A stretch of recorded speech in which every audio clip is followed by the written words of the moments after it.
King of Gods. By Fast Food Restaurant, Kabanata 73. Pag-agaw muli ng battle points. Tingnan mo, Brother Zhao Fang. Mula sa pader ng lungsod ay dumating ang hiyawan ng takot. Sa sandaling ito, alam nila na ang Golden Beak Eagle King ay nasa bingit ng kamatayan at ito ay mamamatay sa loob ng 2 hininga, ngunit kahit na noon, ang Eagle King ay ibibigay kay Zhao Fang ang huling hampas nito. Malinaw na ginalit ni Zhao Fang ang Golden Beak Eagle King at ang huli ay may iniisip na patayin siya anuman ang mangyari. Hindi maganda. Nakaramdam ng matinding panganib si Zhao Fang. Sa ilalim ng sitwasyon, ang mga sizzles ng init ay pinakawalan mula sa kanyang kaliwang mata at kumalat sa kanyang buong katawan, na agad na nagpakalma sa kanya muli. Ho! Ang bilis ng Golden Beak Eagle King ay nakakatakot at umabot ito kay Zhao Fang sa isang kisap mata. Nalampasan na ng bilis na iyon ang reaksyon ng mga martial artist, kahit na nakikita nila ang aksyon, hindi nila ito maiiwasan. Kla! Ang figure ni Zhao Fang ay agad na napunit at isang malaking butas ang ginawa sa dingding sa likod niya. Tulad ng iniisip ng lahat na si Zhao Fang ay namatay. Flowing Wind Stance. Smoking Transparent Step. Ang figure ng isang kabataan ay lumitaw sa ibabaw ng Golden Beak Eagle King. Ano? Ang mga kalapit na cultivator ay tila nakakita ng multo. Napakalalim na kasanayan sa bilis. Sumilisisaya sa mga mata ni Yelin yun. Noon lang, nakita niya si Zhao Fang na sabay na gumamit ng Smoking Transparent Step at Flowing Wind Stance at naiwasan niya ang pag-atake ng Golden Beak Eagle King. Halos lokohin pa niya ako. Tumalon ang puso ni General Heng. Sa sandaling iyon, nagawa ni Zhao Fang na pagsamahin ang Flowing Wind Stance ng perpekto sa Smoking Transparent Step at naiwasan ang nakakatakot na pag-atake ng Eagle King. Ang pagsasanib ng Flowing Wind Stance at Smoking Transparent Step ay nangangahulugan na ito ay maihahambing sa isang holy martial art. Malinaw, ang kaliwang mata ni Zhao Fang ay may malaking papel din dahil sa pagsusuri at pagkalkula nito. Sa sandaling ito, naramdaman ni Zhao Fang na parang nag-aapoy ang kanyang dugo at ang kanyang mental energy ay nasa pinakamataas na estado. Sa loob ng sukat ng kanyang kaliwang mata, ang berdeng sinag ng liwanag ay umabot sa 7 talampakan 8. Teka, bakit siya napunta sa tuktok ng Golden Beak Eagle King?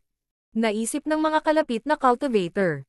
Nakatakas lang si Zhao Fang sa pag-atake, ngunit ngayon, nakarating na siya sa ibabaw ng Golden Beak Eagle King. Tornado Stance. Mysterious Wind Palm.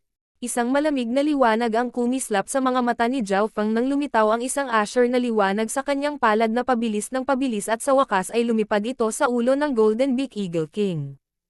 Sa sandaling iyon, tila buhawi ang kanyang katawan, galit at malakas. Shoo! Ang kanyang Mysterious Wind Palm ay tumama sa bahagi kung saan ang Eagle King ay nasugatan ni General Heng. Tuk! Tuk! Tuk! Ang orihinal na pinsala ay naging mas malaki at mas malaki. Blaam! Ang ulo ng Golden Beak Eagle King ay nahati sa mga piraso at ang napakalaking figure ay nahulog sa lupa. Teng! Si Zhao Fang ay tumalon sa hangin na may dugo ng Eagle King na tumutulo pa rin mula sa kanyang palad. Ang pagtaas at pagbaba ay tila nagsasaad ng nagwagi sa pagitan ni Zhao Fang at ng Eagle King. Ang Golden Beak Eagle King ay pinatay na. Sino ang kabataang pumatay sa Golden Beak Eagle King? Kumalat ang mga alon ng daldalan sa mga kalapit na nanonood na magsasaka. Agad na naging sentro ng atensyon si Zhao Fang. Brother Zhao Fang, magaling. Pinuri siya ni Yelin yun pati na rin ng third guard. Nakabawi na rin si General Heng sa pagkabigla. Hahaha. Magaling. Nagawa mo ang isang mahusay na trabaho sa pagpatay sa Golden Beak Eagle King, ngunit may mga hinala na inaagaw mo ang mga battle point dahil sa huling tama. Pag-agaw ng mga punto ng labanan. Naisip ito ni Zhao Fang at napagtanto na kumilos siya sa instinct noon. Sa oras na iyon, mas mabuting palitan ng suntok sa halip na umiwas at tumakas. Ngunit sa mata ng ibang tao, si Zhao Fang ay kumuha ng panganib na hindi lang tumakas, sinubukan niyang makakuha ng mas maraming battle point. Ano man ang sabihin, malaki pa rin ang papel ni Zhao Fang sa pagpatay sa Golden Beak Eagle King dahil kung wala ang kanyang mga kasanayan sa pag-archery, ang Golden Beak Eagle King ay hindi pa rin maaakit sa lugar ng ambush. At ang taong pumatay sa Golden Beak Eagle King ay si Zhao Fang din. Ang iba pang mga ibon ay mas madaling harapin dahil ang Golden Beak Eagle King ay patay na. Ngumiti si General Heng habang tinitingnan niya si Zhao Fang. Nang walang pangunguna ng Haring Agila, ang iba pang mga ibon sa kalangitan ay parang buhangin. Kung tungkol sa mga hayop sa lupa, ang mga casualty ng mga tao ay tataas lamang sa paglipas ng panahon. Naka-cross-legged si Zhao Fang sa mga linya sa likod habang siya ay nakabawi habang ang iba tulad ni Ye Linyon ay nag-iisip na siya ay nasugatan. Ngunit, natutunan ni Zhao Fang ang returning breath technique, na nangangahulugan na ang kanyang inner strength ay hindi bababa sa 2 beses na mas makapal kaysa sa mga nasa parehong ranggo. Flowing Wind Stance, Tornado Stance, Mysterious Wind Palm. Lumitaw sa kanyang isipan ang mga larawan ng 3 galaw na ito. Ang Flowing Wind Stance ay pinagsama sa kanyang speed skill habang ang Tornado Stance ay pinagsama sa kanyang nakakasakit na kasanayan sa palad. Nang hindi nalalaman, ang pagkaunawa ni Zhao Fang sa Tornado Stance ay umabot na sa 70 hanggang 80%. Napakabuti na sa ilalim ng parehong mga insight na nakuha niya mula sa Flowing Wind Stance at sa Mysterious Wind Palm, naunawaan din niya ang 60 hanggang 70% ng Mysterious Wind Palm, na nangangahulugan din na ang Mysterious Wind Palm ni Zhao Fang ay halos kapareho sa babae mula sa araw na iyon. Ang paglipat noon ay ang kombinasyon ng Tornado Stance at Mysterious Wind Palm.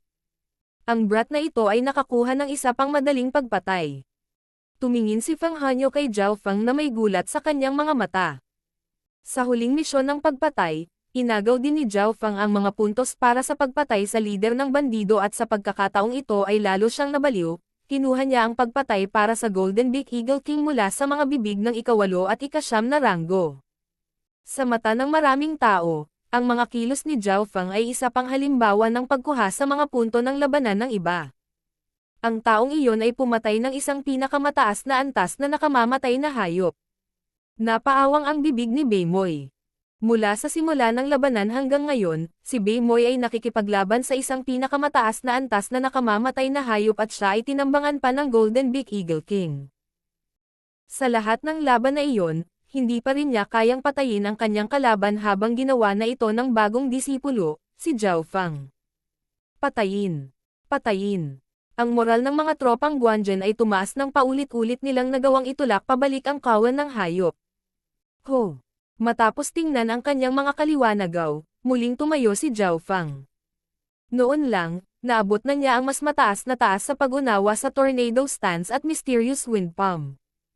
At saka, ang kanyang paglilinang ay umabot sa huling mga yugto ng ika-7 ranggo. Pinagmasdan ng mga mata ni Zhao Fang ang mga alon ng sangkawan ng mga hayop at nalaman niyang may mali. May mali. Hindi nagtagal, nakita niya ang sagot. Mukhang organisado ang mga pag-atake ng mga nakamamatay na hayop. Ang pinakamataas na antas na nakamamatay na hayop ay nangunguna sa isang malaking bilang ng mga mababang antas na nakamamatay at mababangas na hayop. Nakita ni Zhao Fang kung ano ang mali. Kung makikita niya ito, makikita rin ito ng mataas na antas ng Guanzhen Palace. Pwede bang planado ang Beast Horde na ito?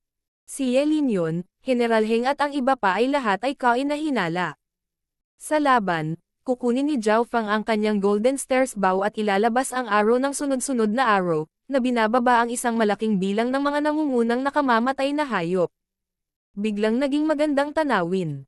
Ang mga sinag at sinag ng maliwanag na berdeng ilaw ay ipinadala mula sa bulwagan ng lungsod at sa bawat pagkinang ng liwanag, ilang mga hayop ang mamamatay. Ang Archer God's left eye ni Zhao Fang ay sa wakas nahasa sa Beast Horde na ito. Sir Zhao, maaari ka bang maging master ko? Ang mga nakababatang mamamana ay labis na nasa sabik. Hindi alam ni Zhao Fang kung ano ang sasabihin at nang makitang ang mga hayop sa himpapawid ay wala ng labis na banta, lumabas siya ng lungsod. Starfinger. Mysterious Wind Palm. Si Zhao Fang ay parang hangin na pumatay ng mga hayop nang walang tunog. Plop. Plop. Ang bawat pag-atake niya ay makikita ang mga kapintasan ng mga nakamamatay na hayop at maraming bangkay ang may iwan saan man siya pumunta. Nakakatakot ang kabataang ito. Siya ay napakahusay din sa malapit na labanan. Bulalas ng mga mamamana na nanonood sa kanya. Karaniwan, kung ang forte ng isang tao ay archery, ang kanilang mga kasanayan sa malapit na labanan ay hindi masyadong mahusay.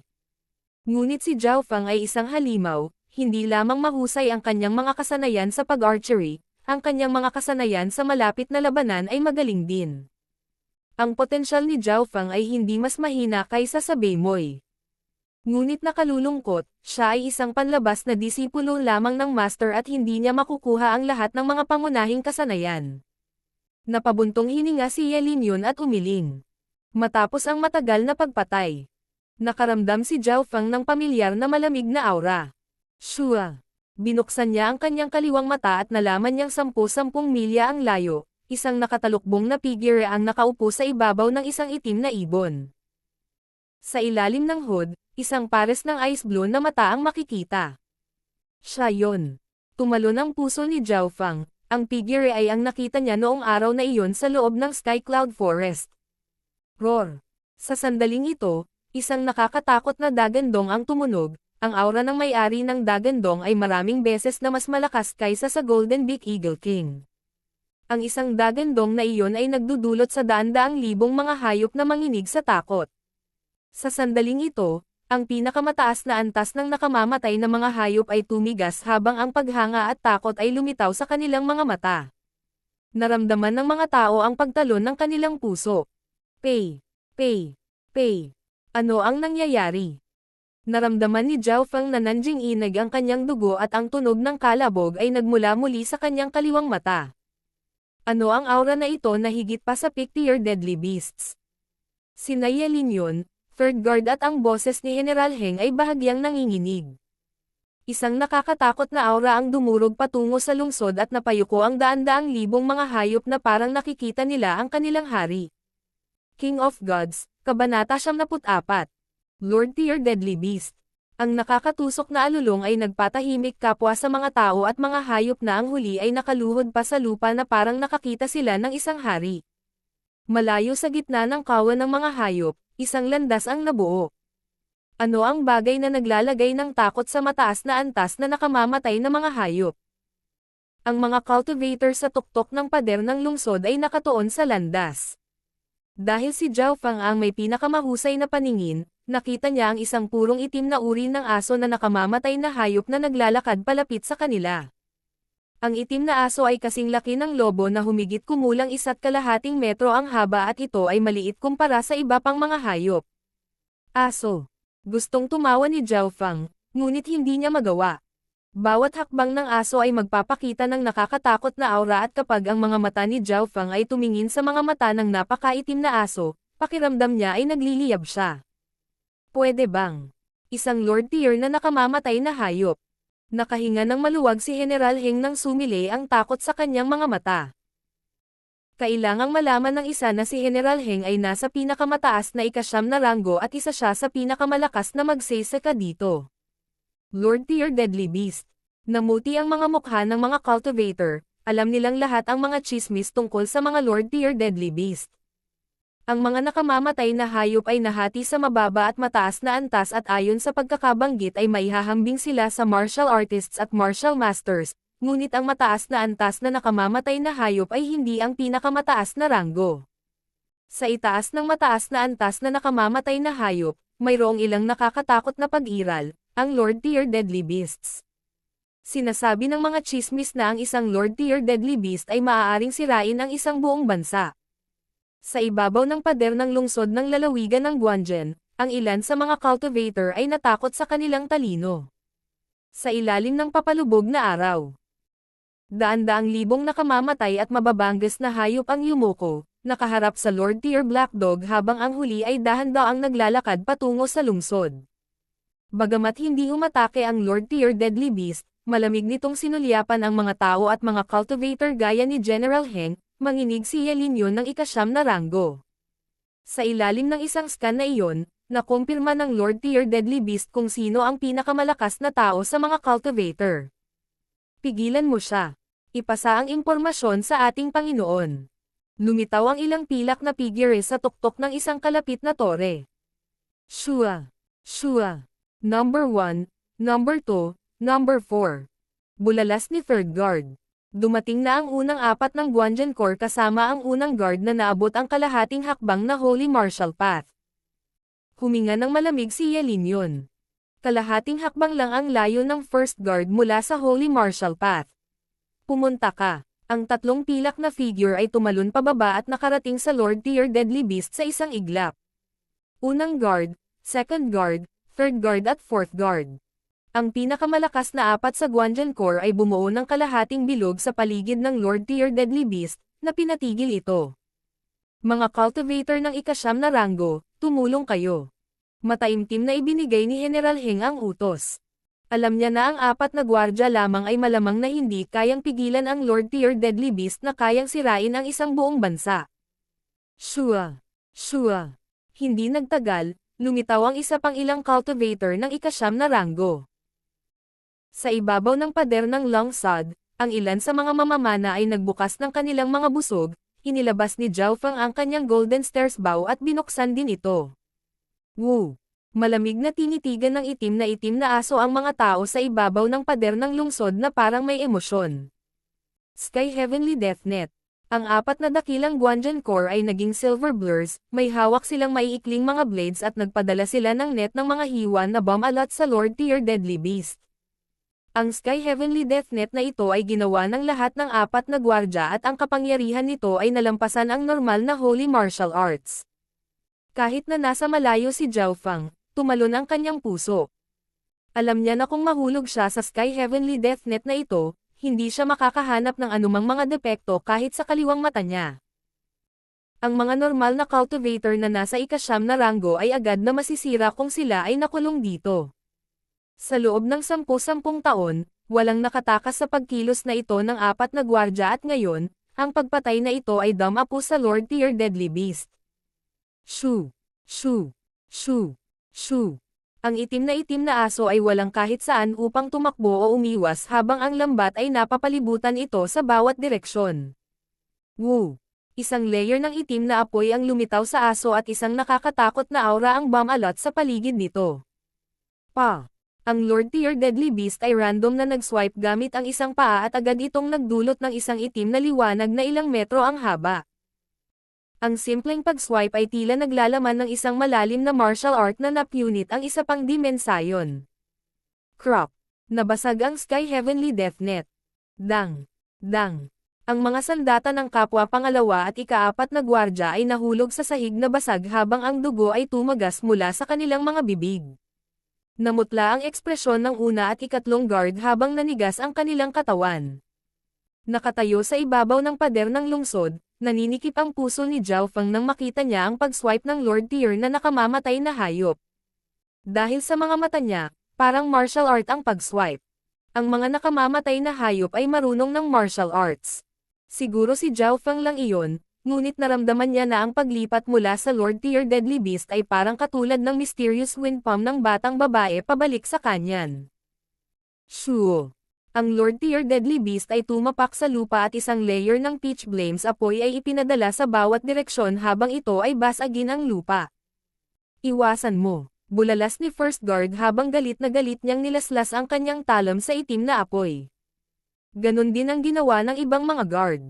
Heavenly Cloud Kill. Slice of Doom. Dumating sina General Heng, Ye Lingyun at ang iba pang ika-9 na hanay at pinrotektahan ang apat na Guandian Corps. Ngunit ang itim na apoy ng Lord Tier Deadly Beast ay napakalakas, sinunog nito ang balat ng isang tao bago pa man umabot ang apoy dito. Isang cultivator na nasa ika-9 na ranggo ang nasunog ang kanyang damit, kaya gamulong siya sa lupa na sinusubukang patagin ito. Ngunit kahit anong pilit niya ay hindi nito napigilan ang apoy at hindi nagtagal, siya ay naging isang sunog at itim na bangkay. Hindi lang iyon, nadungisan din ng itim na apoy ang third guard at fourth guard. Iwanan mo ako, tumakbo ka. Sigaw ng fourth guard habang sinusundan niya ang Lord Tier Deadly Beast na nagninangas ang katawan. Crop. Ang Lord Tier Deadly Beast ay nag-swipe ng mga kuko nito at binasag ang katawan ng fourth guard. Ikatlong guard. Bulalas ng ibang tao. Third guard. Ang tagapangasiwa ng Sky Guards Battalion ay mayroon ding itim na apoy na lumitaw sa kanyang braso. Crack! Nakatikip ang ngipin ni Third Guard habang pinuputol ang sariling braso. Lahat ay umatras. Tumawag sina General Heng at First Guard. Nagulat si Zhao Feng habang nakatayo siya sa pader ng lungsod. Noon lang, Ginamit niya ang kanyang Golden Stairs bow at nagpaputok ng ilang arrow, ngunit lahat sila ay naging alikabok bago pa man sila makalapit sa Lord Tyr Deadly Beast. Takbo. Umatras ang lahat. Hindi man lang napigilan ng 19 na ranggo ang isang casual na pag-swipe ng Lord Tyr Beast. Masyadong malaki ang pagkakaiba. Si Baymoy, Nangang Fan at ang iba pang mga disipulo ay tumingin sa takot at sila ay humiwalay sa Lord Tyr na nakamamatay na hayop. Woo! Ang Lord Tyr Deadly Beast ay umungol at ilang Pick Tyr Deadly Beast ang lumitaw sa likod nito. Tinatawag niya ang kanyang mga tropa para umatake. Tumalon ang puso ni Zhao Feng at halos makita niya ang pagkawasak ng Guanzhen Province City.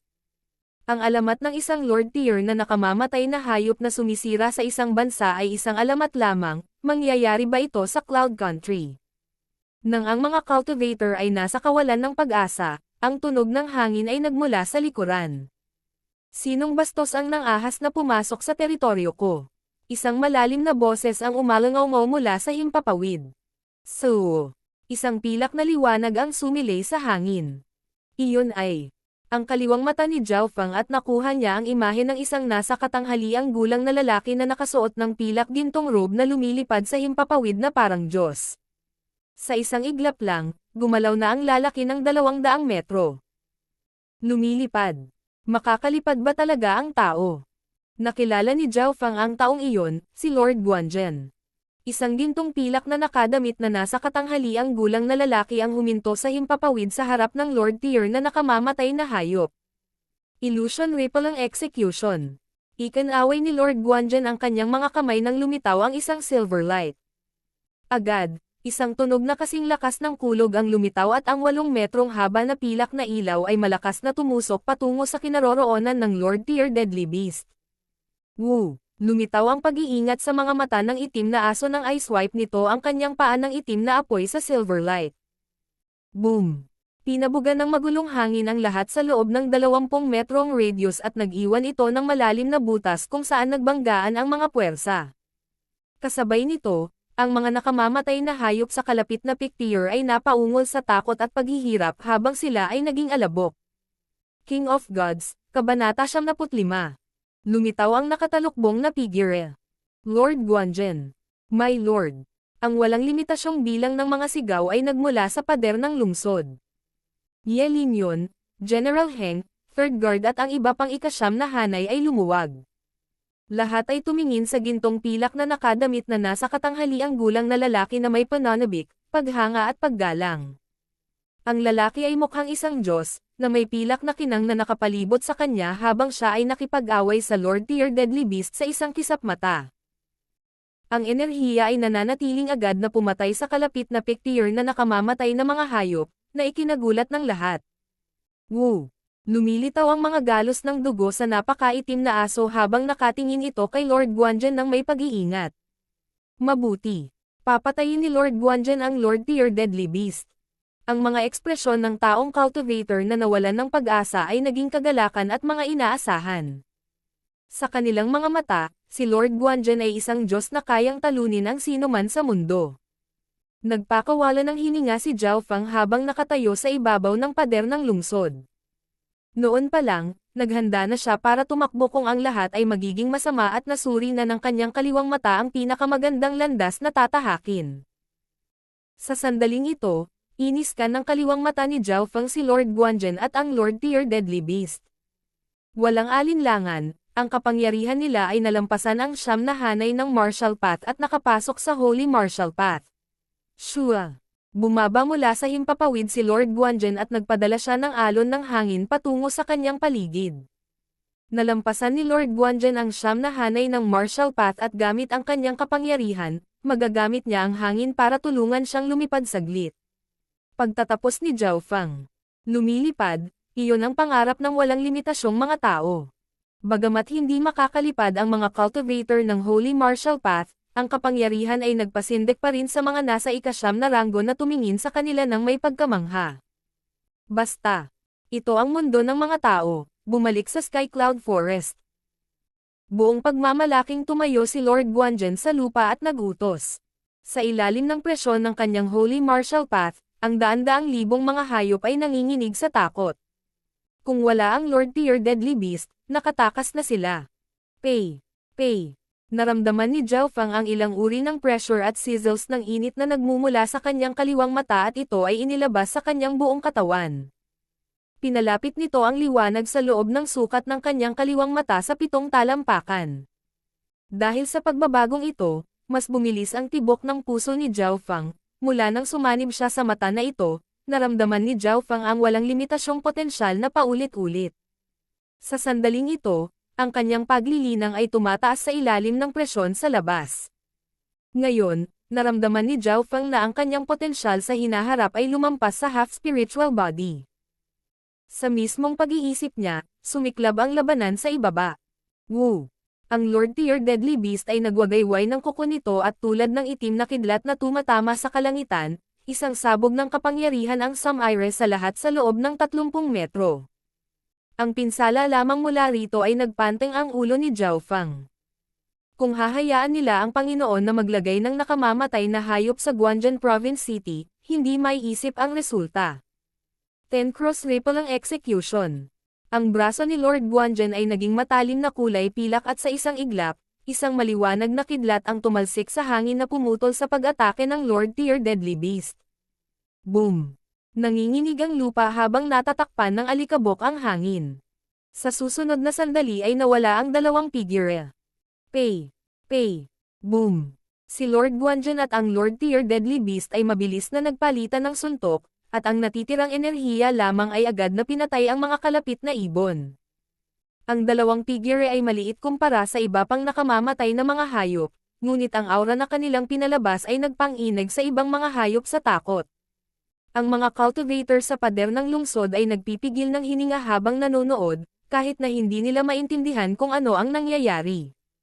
Si Zhao Fang lamang ang nakakakita ng malinaw sa kanyang kaliwang mata. Lakas, bilis, pinsala. Paano posible para sa isang tao na maabot ang ganoong antas?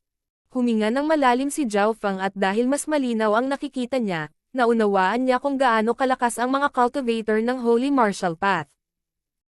Ang mga cultivator ng Holy Martial Path ay maaaring magpasya sa kapalaran ng isang bansa sa 13 bansa sa Sky Cloud, kaya kahit na ang hari ay magiging magalang sa isa. Isa si Lord Guanzhou sa kanila, mayroon siyang ganap na kapangyarihan sa Sky Cloud Country. Nang ang isa ay nakarating sa Holy Martial Path, ang oras para sa isang labanan ay naging napakaikli, ngunit ang bilang ng mga palitan na galaw ay tumaas ng malaki. Sa gitna ng pagsabog, ang Lord Tier Deadly Beast ay umungol sa sakit at ang itim na apoy ay nabawasan habang ang pilak na ilaw kay Lord Guanzhou ay naging mas maliwanag. Halos walang sugat si Lord Guanzhou at kahit na pareho silang nasa iisang kaharian, mas maganda ang teknik at skill niya.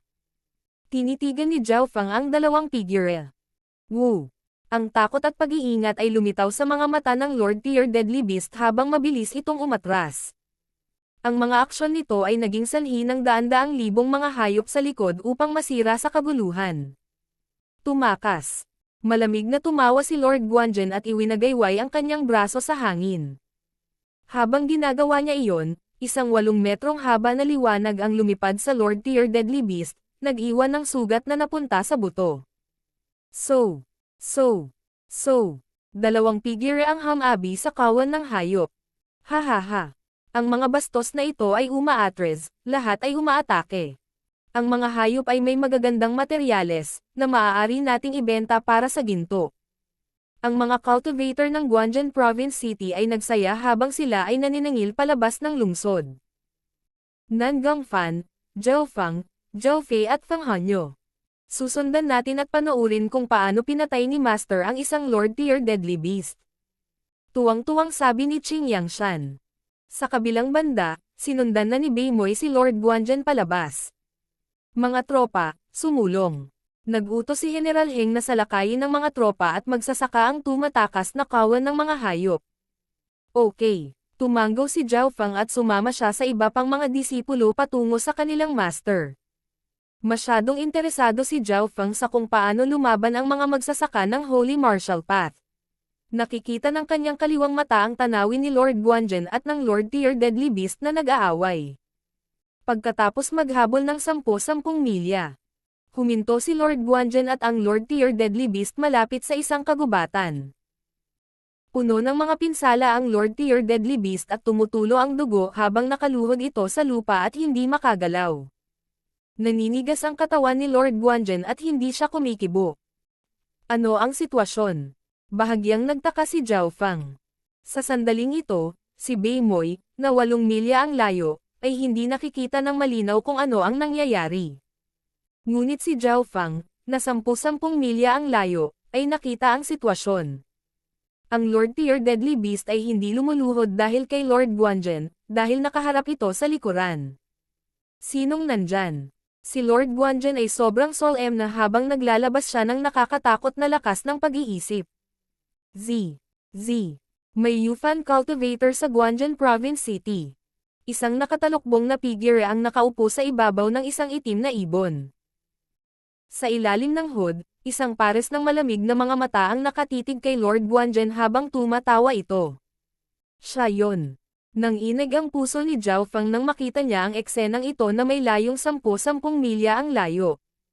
Nakita niya ang taong ito noong araw na iyon sa panahon ng bandit mission at naramdaman ni Zhao Fang na may koneksyon sa kanya ang beast horde na ito. Bakit mo kinokontrol ang mga sangkawan ng hayop upang salakayin ang lungsod at mga nayon ng tao? Hindi ka ba natatakot sa samahan 13 country? Sigaw ni Lord Guanzhen habang kumikislap ang liwanag sa kanyang mga mata. Ang itim na ibon sa kalangitan ay nagpakpak ng kanyang mga pakpak at isang itim na hangin ang umikot patungo sa kanya. Agad na nagbago ang ekspresyon ni Lord Guanzhen nang umatras siya ng 10 yarda. Kagad, ang lugar kung saan siya orihinal na nakatayo ay natunaw at ang Lord Tyr na itim na aso ay malungkot na napaungol nang mamatay ito. Hindi mapigilan ni Zhao Fang na huminga ng malamig habang nakikita ang eksenang ito. Ang itim na ibon sa ilalim ng nakatalukbong na figure ay hindi bababa sa 2 beses na mas malakas kaysa sa itim na aso. Halatang nakikita lang niya ang sitwasyon at hindi ang sinasabi ng mga ito. Habang nagpapalitan sila ng mga salita, ang ekspresyon ni Lord Guanzhen ay lumabo at lumabo. Dito nagtatapos ang paglalaro ngayon. Sa wakas, ang nakatalukbong na figure na may malamig na asol na mga mata ay nascan si Bei Moy na halos naabutan at nawala sa kalangitan. Nang dumating si Bei Moy, ang misteryosong may hood na figure pati na rin ang itim na ibon ay naging isang itim na tuldok na sumanib sa kalangitan. Master, anong nangyari kanina? Sino siya?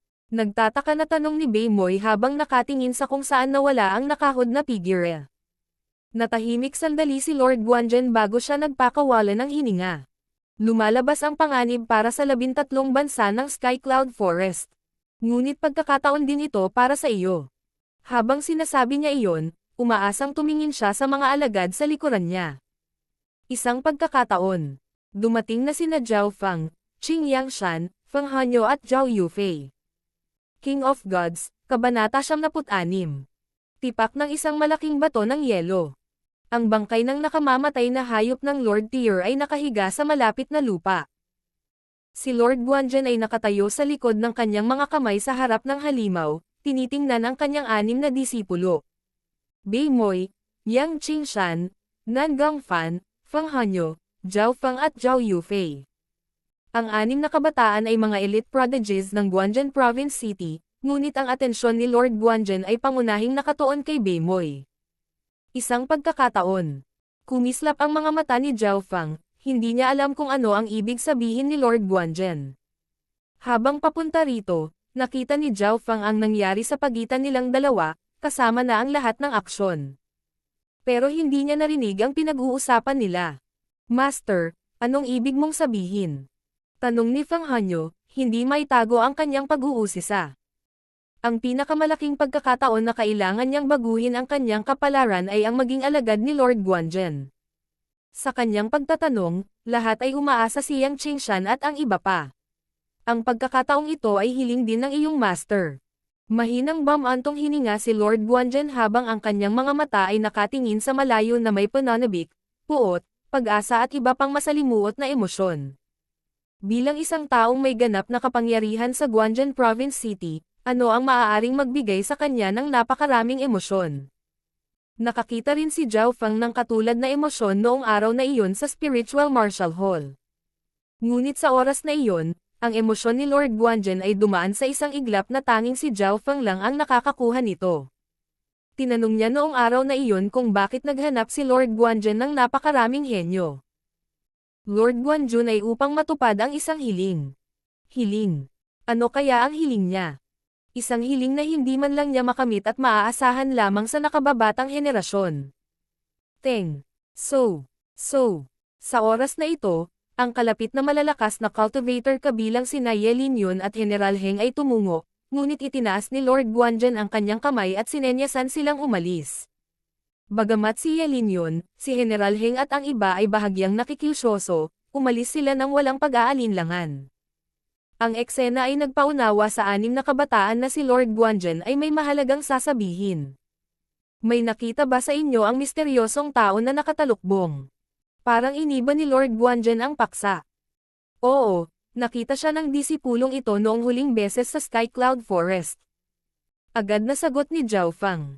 Ang tanging nakakita sa nakatalukbong na figure ay si Zhao Feng at Beimoy at tanging si Zhao Feng ang nakakita sa kanya ng 2 beses.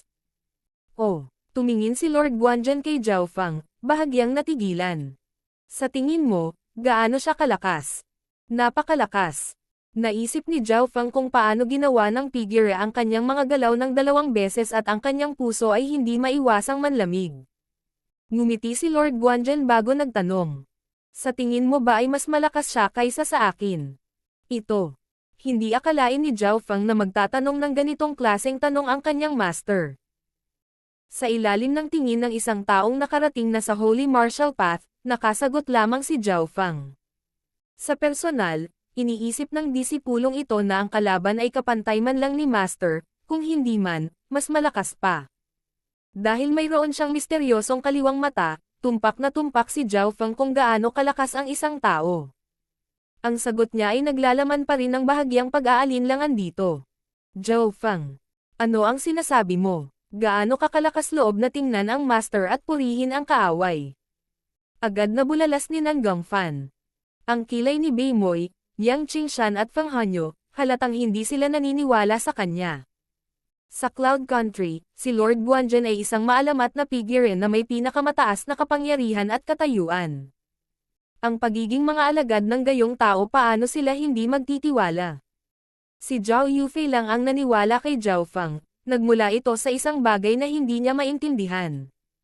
Ang tugon ni Zhao Feng ay ikinagulat ni Lord Guanzhen at ang huli ay hindi maiwasang tumingin sa kanya ng ilang ulit. Ito ang unang pagkakataon na talagang ininspeksyon niya itong alagad niya. Si Nan Gongfan at ang iba pa ay nagulat lahat, tila hindi nasisiyahan si Master. Sa katunayan, tila tumingin siya kay Zhao Feng sa isang bagong paraan. Sabihin mo ang totoo, ano sa tingin mo? Tinitigan siya ni Lord Guanzhen. Hindi maiwasan ni Zhao Feng na maalala ang nangyari sa pagitan ni Master at ng nakatalukbong na figure. Pagkaraan ng ilang sandali, huminga siya ng malalim at may kumpiyansang sinabi. Ang lakas ng misteryosong figure ay dapat na mas malakas kaysa kay Master. Ano? Nagulat lahat si Nan Gongfan at ang iba pa. Si Zhao Feng ay may lakas ng loob. Siyempre, pakiramdam ko lang yun. Naramdaman ang puot mula sa iba pang mga disipulo na si Zhao Feng ay mabilis na nagdagdag ng isa pang pangungusap.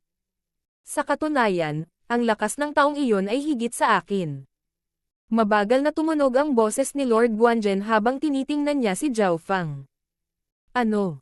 Imposible. Paano magiging mas malakas ang sino man kaysa kay Master? Hindi ito matanggap ni Nan Gongfan. Nang sila ay naging kanyang mga disipulo, ang master sa kanilang mga mata ay nakatayo sa tuktok ng mundo. Higit pa rito, kayang kontrolin ng taong iyon ang Lord Tier Deadly Beast at pangunahan ang walang limitasyong High Tier Deadly Beast sa pag-atake sa Guanzhen Province City.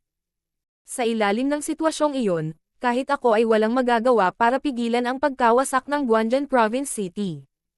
Mataimtim na sabi ni Lord Guanzhen. Kontrolin ang Lord Tier na nakamamatay na mga hayop. Hindi man lang maisip ito ng mga alagad. May utak na nagpaplano nitong Beast Horde. Muling naalala ni Zhao Feng ang malamig na asol na mga mata. Master, paano magkakaroon ng ganoong nakakatakot na figure? At bakit siya tumigil sa pag-atake sa Guanzhou Province City? Hindi rin ito matanggap ni Yang Qingshan. Nakatuon ang tingin ng 6 na kabataan sa mukha ni Lord Guanzhou. Hehe, ang mundong alam mo ay dulo lamang ng malaking bato ng yelo, ang Holy Martial Path. Simula pa lang, kahit na ang isang taong kasing lakas ng figure na nakatalukbong na iyon ay hindi maglakas loob na sumalungat sa samahan ng 13 countries. Ngumiti si Lord Guanzhou. Ang Holy Martial Path ay simula pa lamang. Natigilan lahat ang 6 na alagas. Ngayon, labis silang nabigla ni Lord Guanzhou at kalahati lang ang naiintindihan nila. Sa sandaling ito, naramdaman ni Zhao Fang ang pagkulo ng kanyang dugo at bigla niyang naalala ang 3 kabataan noong araw na iyon sa kanyan. Lahat silang 3 ay napakabata at sino man sa kanila ay maaaring pumatay ng isang ika-8 ranggo na Asher-eyed hyena sa isang hit. Ang 2 pa ay tumingin din sa hyena na may paghamak at iniwan nila ito sa batang babae na walang karanasan sa labanan. Kahit si Beimoy ay mas mababa kumpara sa 3 ito at mula noon, naunawaan na ni Zhao Fang kung gaano kalaki ang mundo. Marami pa ring hindi alam na bagay doon na hindi niya mahawakan. Sa inyong mga mata, ang Holy Martial Path ay maaaring ang isang alamat at ang mga maharlika na kumokontrol sa 13 bansa ng Sky Cloud ay may matinding kapangyarihan, ngunit hindi ito ang katotohanan. Mapanuksong sinabi ni Lord Guanzhou, ngunit ang mga salitang sinabi niya ay eksakto kung ano ang iniisip ng maraming tao. Iyan ang eksaktong naisip ni Zhao Fang sa Greenleaf Village at Sunfeather City. Ang tunay na mga controller ng Sky Cloud 13 counties ay hindi ang king, lords, nobles o family clans. Sila ang 13 angkan sa itaas ng mortal na mundo. Sa pagsasalita hanggang dito, naging matalas ang mga mata ni Lord Guanzhou na para bang makakabutas ito ng isang butas sa kalawakan. 13 angkan. Nagkatinginan ang 6 na binata. Mga angkan. 13 angkan na tumayo sa itaas ng mortal na mundo. Bakit hindi nila narinig ang tungkol sa kanila noon? Noong si Zhao Fang ay nasa Greenleaf Village pa, ang Sunfeather City ay napakalakas na sa kanyang paningin. Ngunit nang tumaas ang kanyang paglilinang, nagsimulang magtaka ang kanyang mga mata patungo sa lungsod ng lalawigan at 13 bansa at nalaman niya ang tungkol sa 2 malalakas na bansa sa tabi ng Sky Cloud 13 countries. Maaaring wasakin ng sino man sa 2 bansa ang 13 bansa at sa makatuwid, ang huli ay kailangang magsama-sama upang mabuhay. Ngunit hindi ito ang katotohanan. Master, gaano kalakas ang 13 angkan para makontrol ang 13 bansa? Hindi makapaniwalang sabi ni Nan Gongfan. Ang mga angkan na ito ay kumokontrol sa landas ng paglilinang. Ang bawat angkan ay mayroon lamang 1,000 o higit pang mga tao, ngunit kontrolado nila ang kapalaran ng isang bansa. Kung gusto mong tanungin kung gaano sila kalakas, ang iyong master, ako, ay isang panlabas na disipulo lamang ng Broken Moon Clan. Napabuntong hininga si Lord Guanzhou. Panlabas na alagad. Natigilan si Beimoy at ang iba pa. Umiling sina Nan Gongfan at Yang Qingshan sa hindi makapaniwala. Ang isang taong kasing lakas ni Lord Guanzhou ay isang panlabas na disipulo, tulad ng kung paano ako nasa sekta ng Zhao. Lumitaw ang mga alon sa puso ni Zhao Fang. Hindi nila kailangang malaman kung gaano kalakas ang angkan, ang katotohanan na si Lord Guanzhou ay isang panlabas na disipulo lamang ang nagsabi sa kanila. Matapos malaman ang katotohanan, naramdaman ng 6 na henyo na parang nawala ang kanilang mga kaluluwa. Ang kanilang mga tagumpay ay pinakamataas na antas sa Guanzhou Province City, ngunit kung ikukumpara sa angkan, ang kanila ay parang langgam. Ang dalawa ay hindi kahit nasa parehong antas, tulad ng kung paano ang isang tao ay hindi mag-abala sa isang langgam. Ang angkan na kumokontrol sa Cloud Country ay kilala bilang ang Broken Moon Sect at ang pinakamataas na pag-iral ay nalampasan pa ang Holy Martial Path. Sa pagsasalita hanggang dito, ang mga ekspresyon ng paghanga at pananabik ay lumitaw sa mga mata ni Lord Guanzhou.